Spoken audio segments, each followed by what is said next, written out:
Hi everyone. In this video, we will be working on financial analytics new problem.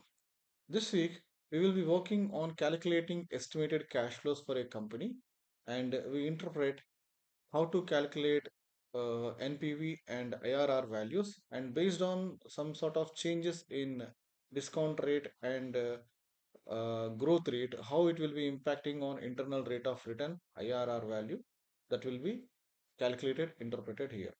Okay, this is the data given. We are having five different questions.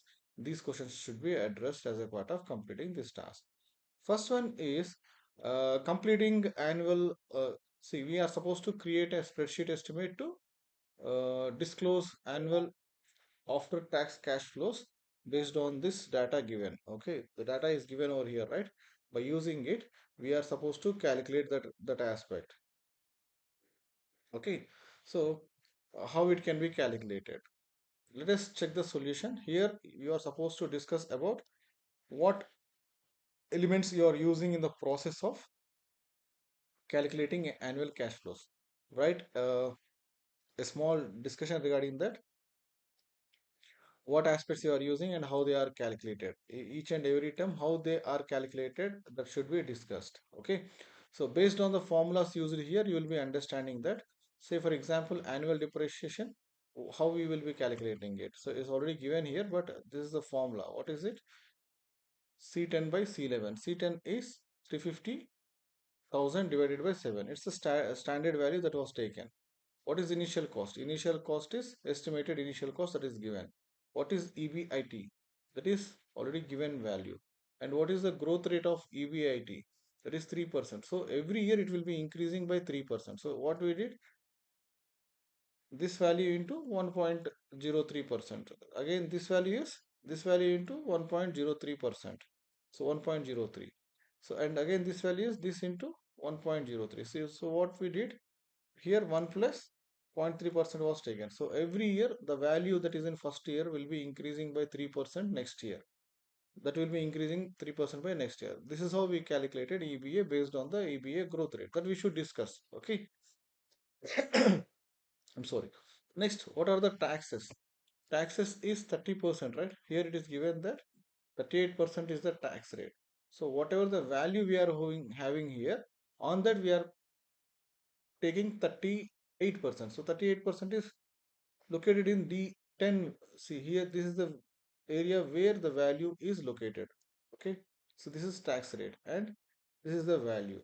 So here, uh, the value of UVIT is in D10.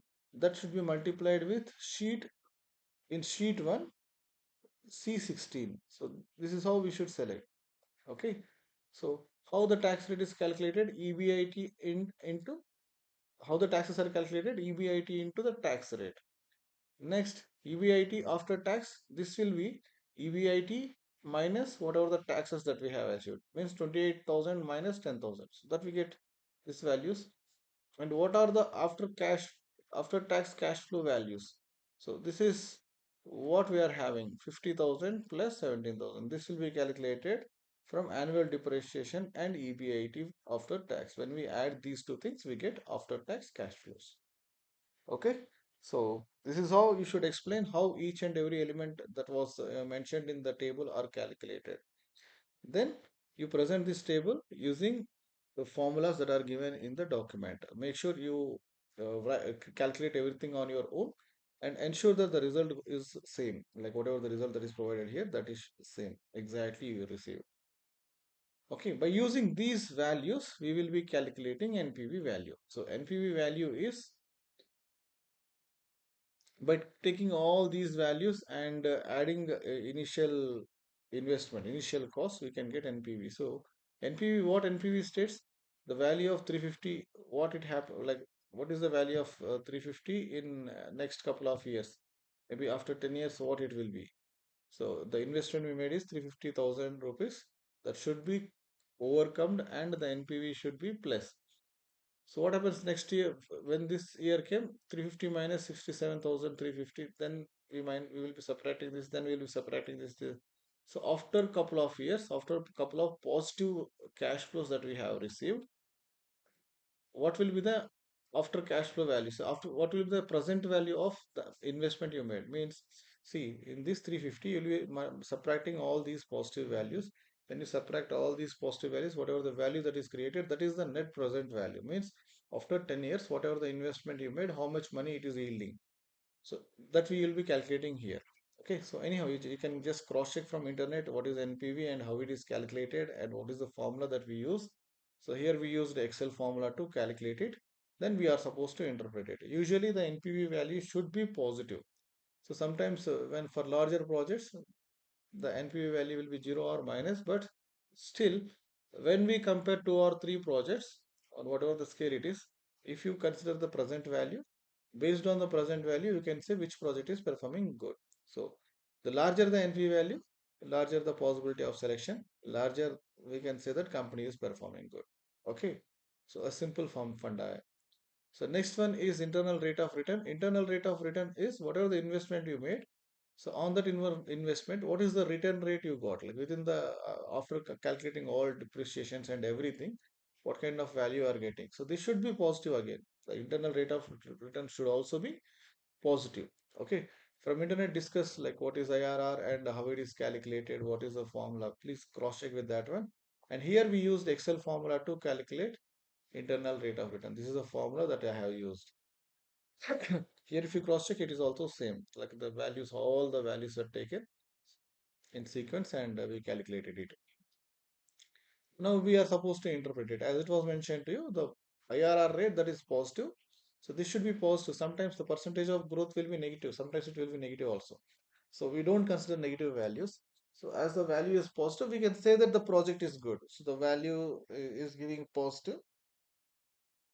So we say that the project that is that for which these values achieved is a good project and it's doing good. Next one is we will be evaluating the impact of the change in discount rate and the change in EBIT growth rate and how it will be impacting IRR value. So we are supposed to establish relationship between IRR and the factors that are considered. Here it was mentioned that discount rate should be 20%. So in earlier document, discount rate is 10%. Here discount rate is 20%.